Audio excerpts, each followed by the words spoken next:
The tree was full of red apples. The farmer was riding his brown horse. He stopped under the tree. He reached out and picked an apple off a branch. He bit into the raw apple. He enjoyed the apple. His horse turned its head to look at him.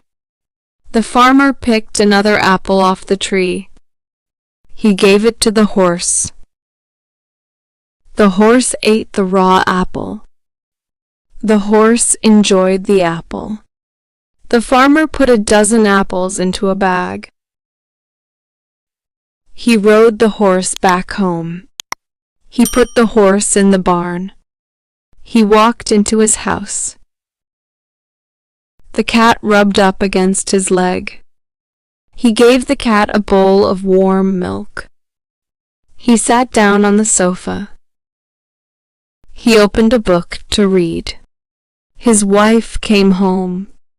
She cooked the raw apples. She made an apple pie. They ate bread and hot soup for dinner. They enjoyed the bread and soup.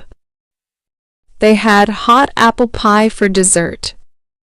They both enjoyed the apple pie.